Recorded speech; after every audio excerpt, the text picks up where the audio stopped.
God is like a magician. He works in mysterious ways. He pulls people out of the audience so they can shine on stage. Some people are afraid to go. They might not make the cut. But if you do your part in the audience, the magician will pull you right up. All right.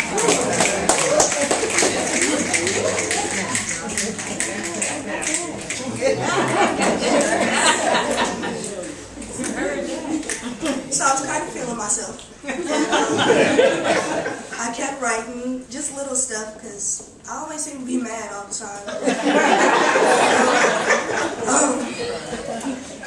My mother suggested try writing about something different, a little different. So I did. I didn't like it.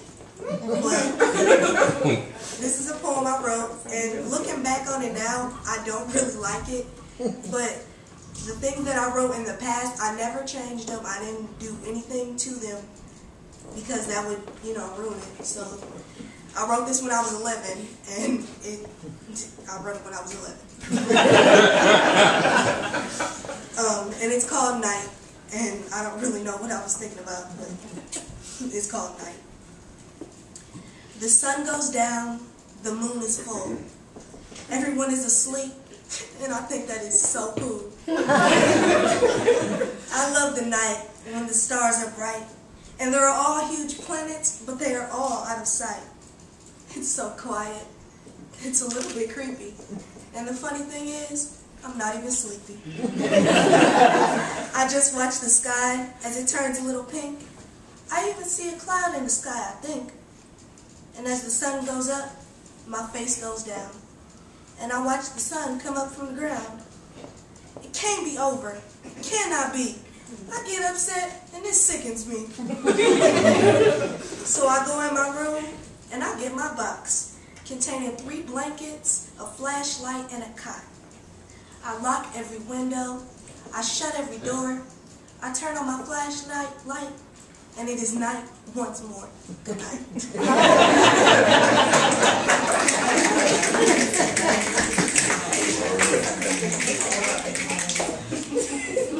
So time went on, and I started writing a little bit more. So I always liked the computer, so I searched poets, and I came across Edgar Allan Poe. And if you know anything about Edgar Allan Poe, you know that he's very dark and creepy and all that stuff, and it fascinated me so much. I was like, I'm gonna write something like that. I'm gonna scare some people. I don't know how good it worked because I don't really think I said this out loud. But this was my try at being scary and dark, trying to be like Edgar Allan Poe. And this poem is called Silence. And actually, I don't like quietness, like, at all. I need some type of noise at every waking moment. So silence actually, in a way, does scare me. So that's probably why I chose to write about this. So this is me trying to be creepy. Silence is the deadliest poison for man.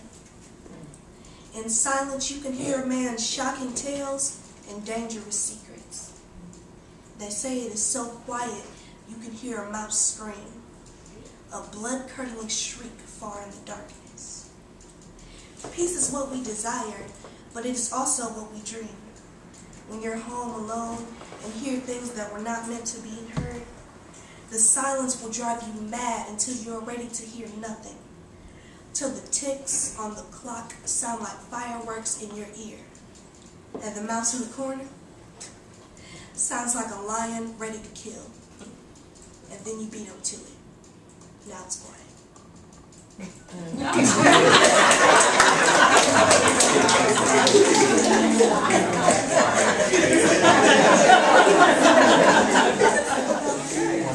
When I look back on stuff that I wrote, I'll be shaking my head at myself.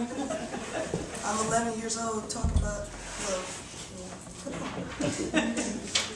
So time goes on and time goes on.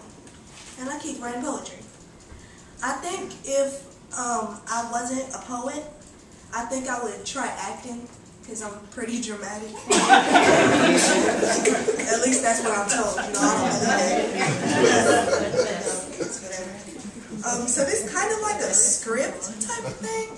I don't know. It's a conversation. Like I want my poetry to, you know, mean something to somebody. You know, so somebody can walk out of here and be like, oh, okay, I should think about myself.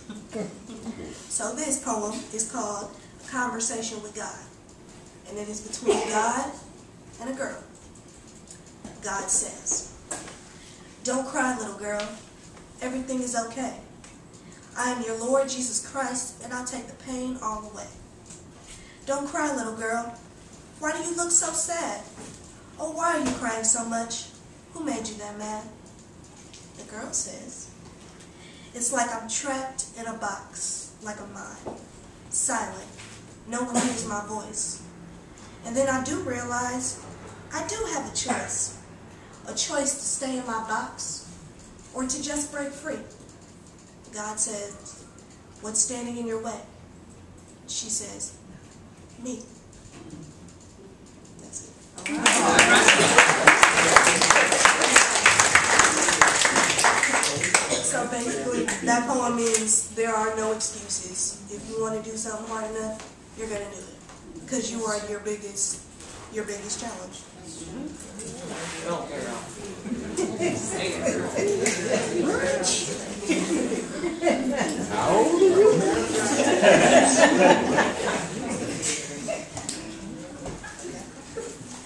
This next poem is, okay, this kind of like a flash forward to the present, kind of.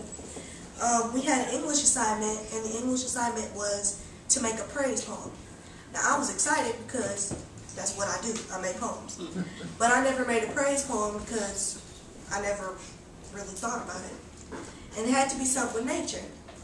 So me, flashing back to little Terry, thinking about my nighttime poem, thinking, oh, I must like nighttime. So I made a poem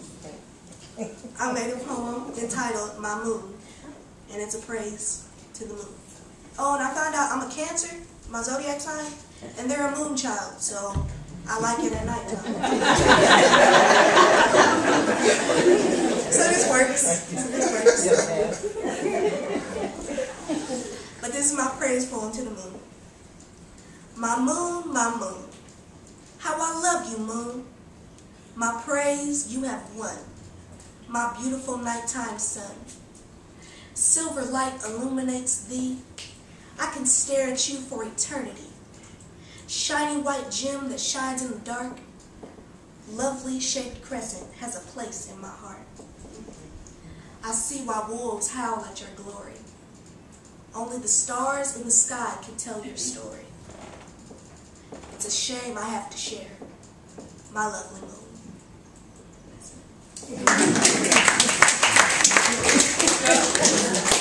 I wanted to add more to this, but an ode is only 12 lines. Okay.